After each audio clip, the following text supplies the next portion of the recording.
विचाराल तर माझी जरी माननीय मुख्यमंत्र्यांची आमचे राजकीय टोकाचे मतभेद आहेत, पण माझी त्यांच्याकडून खूप अपेक्षा होती. कारण का देवेंद्रजी या राज्याचे मुख्यमंत्री झाले, एक सुसंस्कृत नेतृत्व आहे. मला खरं तर वाटलं होतं की ही कुटुंब जेव्हा त्यांच्याशी बोललं असेल तेव्हा तुम्हाला 8 दिवसातच न्याय मिळेल अशी माझी अपेक्षा होती, माझी इच्छा होती, अपेक्षा होती की ठीक आहे यार, राजनीती तो चलती रहेगी. पण अशा काळामध्ये एक सिग्नल दिला पाहिजे वरून की हे राज्य आता मी चालवतो आणि या राज्यात मी अशी कुठलीही कृती सहन करणार नाही. तो सिग्नल वरून दिला पाहिजे. प्रत्येक पोलिसाला कळलं पाहिजे की आजपासून जो कोणी मधला नेता असेल त्याचा आता खपवून घेतलं जाणार नाही. हे राज्य हे छत्रपतींच्याच संस्काराने चालेल, शाहू फुले आंबेडकरांच्याच संस्काराने चालेल.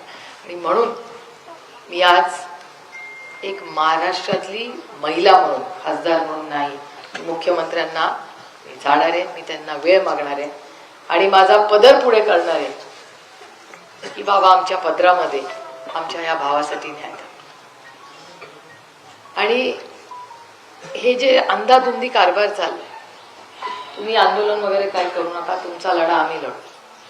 मग तुम्ही अन्न सोडू नका, खरंच सोडू नका, माझी विनंती राहील गावकऱ्यांना.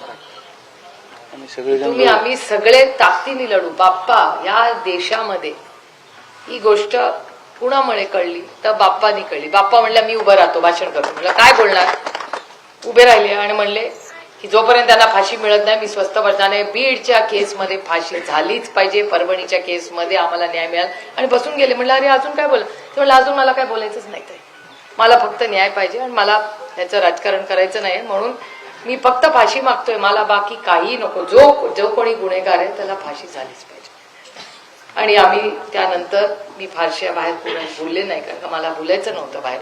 पण मला तुम्हाला हे पण स्पष्टपणे सांगायचं की त्याचा आम्ही दोघांनी बाहेर बोललेलं नाही. बाप्पा तुमच्या परवानगीने मी बोलते की एक 8 दिवसापूर्वी बाप्पा आणि मी आम्ही अमितभाई शाहना परत जाऊन भेटून आलो आणि त्यांनी आम्हाला शब्द दिलाय की ते जातीने लक्ष या विषयात जातील.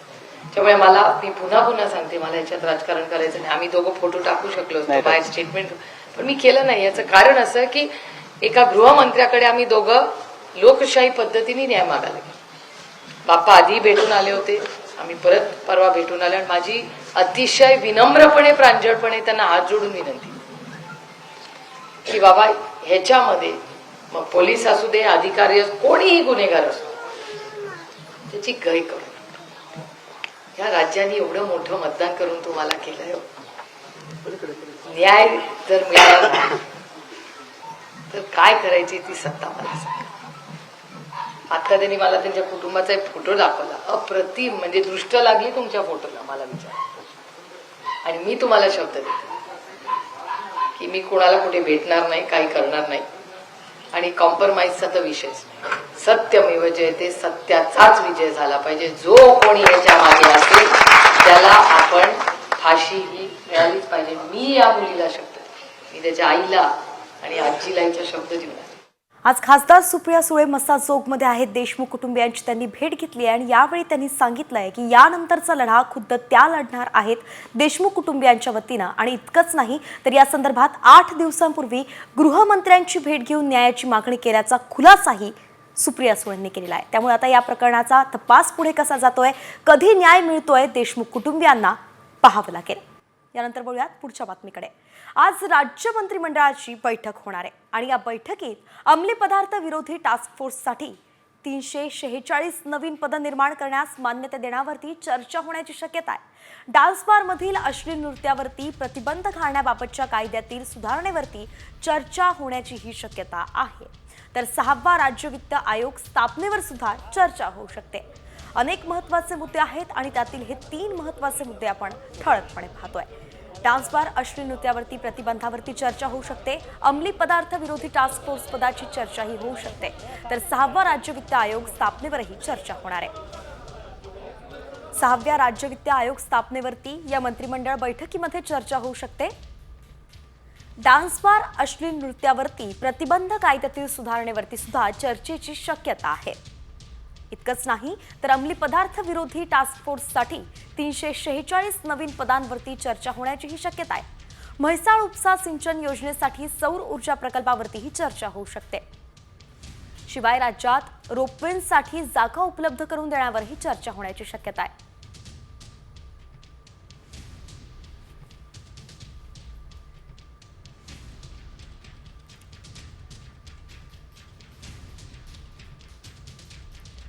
एकंदरीतच आजच्या मंत्रिमंडळ बैठकीमध्ये ह्या सगळ्या चर्चा झाल्यावरती काय नवीन नियम लागू होतात हे पाहावं लागणार आहे. या संदर्भात एक महत्त्वाची सध्या एक बातमी समोर येते. खाकीचा धाक काय असतो हे सांगली पोलिसांनी दाखवून दिलेलं आहे. सांगलीतली यात्रा संपल्यानंतर 2000हून अधिक तरुण दुचाकी गाडीवरून हुल्लडबाजी करत होते. मध्यरात्री 2च्या सुमारास संपूर्ण शहर झोपेत असताना हे तरुण हॉर्न वाजवत घोषणाबाजी करत होते. मात्र सांगलीच्या पोलिसांनी टिळक चौकात बिल्डिंग लावली आणि मग काय, आपल्या काठ्यांनी पोलिसांनी या तरुणांचा चांगलाच माज उतरवला. गाड्या अडवून हुल्लडबाजांना चोप दिला. अखेर काही तरुण आपल्या दुचाकी सोडूनही पळून गेले. एक्सक्लुझिव्ह दृश्य तुम्ही सध्या साम टीव्हीवरती पाहताय. सांगलीतली संपूर्ण दृश्य आहे. जवळपास 2000 हुल्लडबाज तरुणांना पोलिसांनी चांगलाच दणका दिला.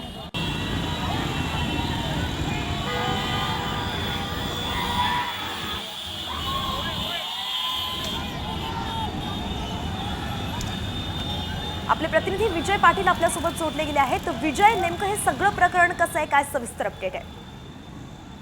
तालाबाद प्रमाणे चिंचणी मायाका चिंचणीची यात्रा भरते आणि त्या यात्रेसाठी घोडागाडी, बैलगाडी आणि टू व्हीलर ह्या जत्रेसाठी हे जात असतात. चांगलवाडीचेही या ठिकाणी तरुणांचा यामध्ये सहभाग असतो. मात्र यात्रा संपल्यानंतर हे तरुण घोडागाडी यांच्या पाठीमागं टू व्हीलर लावून असे हॉर्न वाजवत या ठिकाणी येत असतात दरवर्षी. आणि यावर्षी हाच प्रकार झाला. त्यावेळी पोलिसांनी मध्यरात्री 2च्या सुमारास या गाड्यांना अडवून या ठिकाणी पोलिसांनी चांगला चोप या ठिकाणी दिला. जे तरुण हुल्लडबाजी करत होते त्यावेळी त्या तरुणांना पोलिसांनी चोप दिलेला आहे आणि काही तरुणांनी या ठिकाणी पळ सुद्धा या ठिकाणी काढलेला आहे. तर यामध्ये किरकोळ काही तरुण जखमी झालेले आहेत. मात्र पोलिसांनी अशा हुल्लडबाजी करणाऱ्या तरुणांना चांगलाच या ठिकाणी चोप दिलेला पाहावयास मिळत आहे. अच्छा, धन्यवाद विजय अगदी सविस्तर अपडेटसाठी. एकंदरीतच आपण पाहतोय राज्यभरातील पोलिस ऍक्शन मोडवरती आलेली आहे. हुल्लडबाजी केल्यास तुम्हाला चांगला चोप देऊ, त्याच ठिकाणी धिंड काढू असं आता पोलीस दाखवताना दिसत आहेत.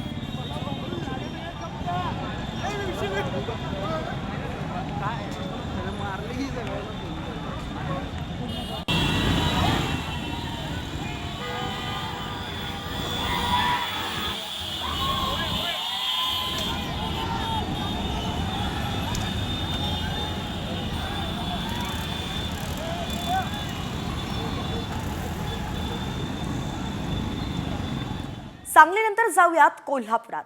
कोल्हापूर जिल्हा परिषदेच्या सांस्कृतिक कार्यक्रमात कर्मचारी आणि अधिकाऱ्यांनी ठेका धरला. अगदी CEO कार्तिकेयन सुद्धा या नृत्यात सहभागी झाले होते.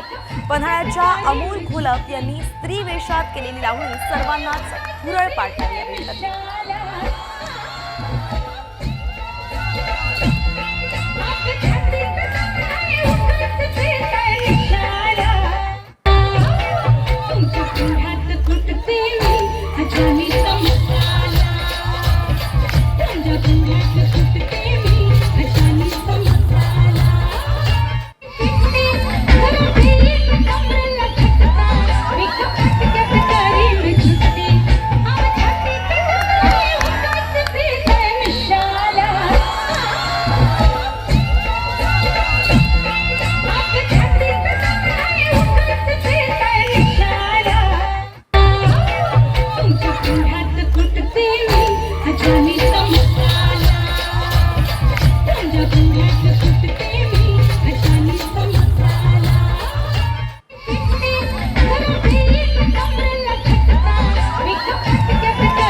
आणि यानंतर बातमी पुण्यातून आहे. 350 मांजरी एकाच फ्लॅटमध्ये ठेवणाऱ्या पुणेकर मालकिणीनं पशुसंवर्धन विभागाच्या नोटीसीला केराची टोपली दाखवलेली आहे.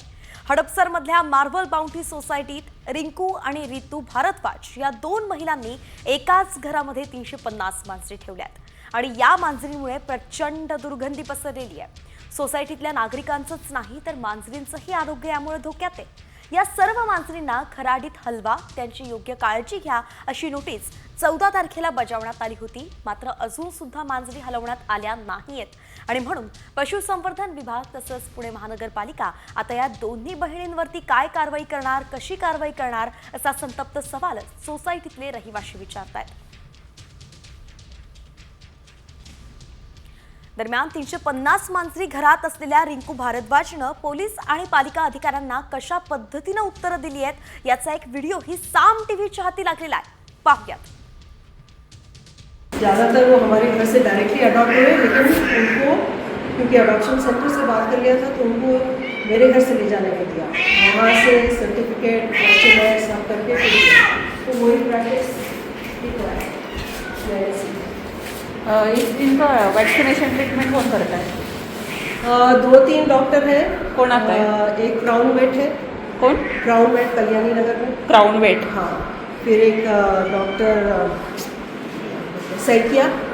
सैकिया कहाँ पे? इधर ही है, नोबल हॉस्पिटल के पास. Okay. उनका NIBM में भी क्लिनिक है. हाँ. तो फिर हमारा पुराना वेट बानेर में है. बानेर में. कब आते हैं वैक्सीनेशन के वो लिए? नहीं शेड्यूल आता है, है? मुझे लेके आना पड़ता है. एक एक को कैरी, इसलिए तो वापस आए सब. एक एक को लेके जाना पड़ता है. आप वहाँ पे जाते हैं? हाँ, वो लोग का बिजी शेड्यूल है, मैडम. हम लोग इधर क्या कर रहे हैं. 2-3 बार मैंने कोशिश किया क्योंकि जो दूसरा जगह खुला है खराड़ी में उधर शिफ्ट हो गए हैं. कुछ लोग वापस आए हैं क्योंकि उधर थोड़ा दूर पड़ता है ना, रिमोट है, वहाँ कुछ होता नहीं. तो अभी देखिए उनका सप्लाईज भी इधर ही पड़ा है.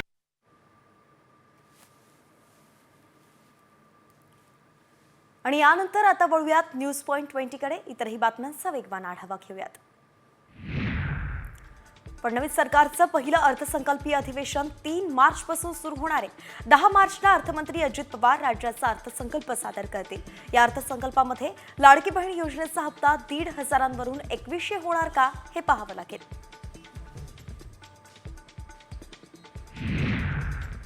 मंत्रालयात आता उपमुख्यमंत्री वैद्यकीय मदत कक्ष ही स्थापन करण्यात येणार आहे. एकनाथ शिंदेंचा हा स्वतंत्र वैद्यकीय कक्ष असणार आहे, तर उपमुख्यमंत्री वैद्यकीय मदत कक्ष हा राज्याच्या सार्वजनिक आरोग्य विभागाशी संलग्न असणार आहे. या कक्षाच्या माध्यमातून राज्य सरकारच्या जन आरोग्य योजनेची अधिक प्रभावीपणे अंमलबजावणी करण्यात येईल.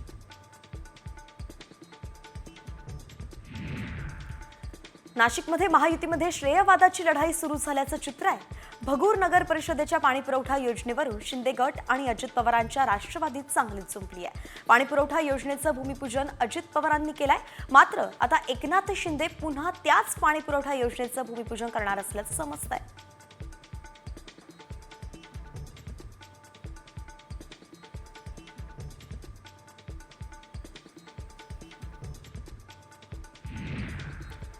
खासदार श्रीकांत शिंदेंनी उद्या मुंबईतील आजी माजी आमदार, खासदार, विभाग प्रमुख आणि इतर महत्त्वाच्या पदाधिकाऱ्यांची बैठक बोलावलेली आहे. उद्या वरळी डोम या ठिकाणी संध्याकाळी 5 वाजता बैठकीचं आयोजन करण्यात आलंय आणि यावेळी महापालिका निवडणुकांबाबत श्रीकांत शिंदे मार्गदर्शन करण्याचीही शक्यता आहे.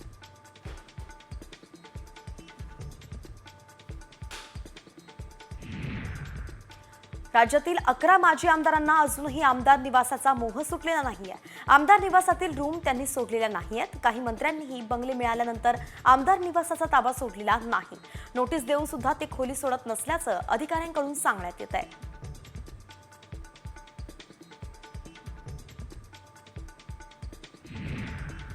सत्तावीस ते 28 दिवसांपूर्वी धस मुंडेंची भेट झाल्याचा दावा भाजप प्रदेशाध्यक्ष बावनकुळेंनी केलाय. सरपंचांच्या मारेकऱ्यांना फाशी व्हावी यासाठी आमचा फोकस असल्याचं बावनकुळे म्हणाले.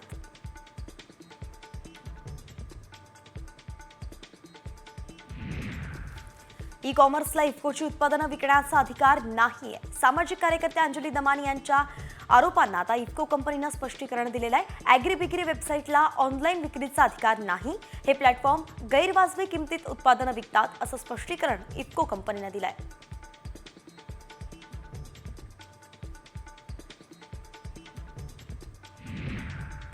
संजय राऊतांनी थेट भाजपलाच आरोपीच्या पिंजऱ्यात उभं केलंय. जरांगेंच्या आंदोलनाची धार कमी करण्यासाठी भाजपनं सुरेश धस हा मराठा चेहरा पुढे आणला आणि त्यासाठी संतोष देशमुखांच्या खुनाचा त्यांनी वापर केला. त्यामुळेच संतोष देशमुखांची हत्या करण्यात भाजपचा हात आहे का असा गंभीर सवाल आता राऊतांनी उपस्थित केलाय.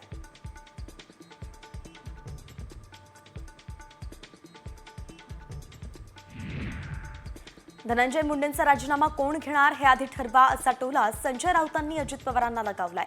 सिंचन घोटाळ्याच्या आरोपावेळी मी राजीनामा दिला होता, ज्याचा त्याचा निर्णय असतो असं सूचक विधानही अजित पवारांनी केलं होतं आणि त्यावरूनच राऊतांनी दादांवरती हल्लाबोल केला.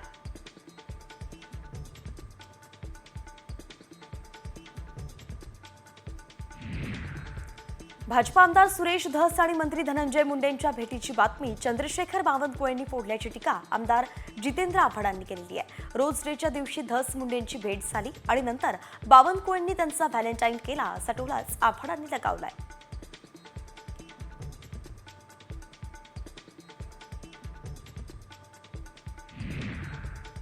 कोणावरही आरोप करून राजकीय जीवनातून उद्ध्वस्त करणं योग्य नाही असं वक्तव्य ओबीसी महासंघाचे राष्ट्रीय अध्यक्ष बबनराव तायवाड यांनी धनंजय मुंडेंबाबत केलंय. यावेळी त्यांनी अजित पवार आणि अनिल देशमुखांचा संदर्भ दिलाय. त्यांच्या राजीनाम्यानंतर सुद्धा त्यांच्यावरील आरोप सिद्ध होऊ शकले नाही असं तायवाडे म्हणाले.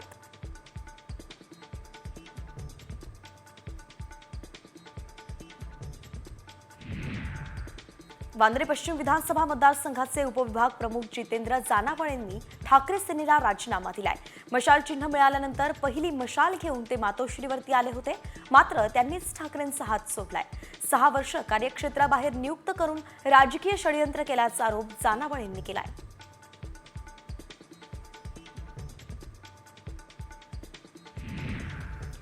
रत्नागिरीच्या दापोली नगरपंचायतीत ठाकरे सेनेला मोठं खिंडार पडलंय. इथले 5 नगरसेवक मंगळवारी शिवसेनेत प्रवेश करणार आहेत. या नगरसेवकांनी विधानसभा निवडणुकीपूर्वी राष्ट्रवादीतून ठाकरे सेनेत प्रवेश केला होता, मात्र आता विकास कामांसाठी शिंदे सेनेत प्रवेश करत असल्याचं ते म्हणाले.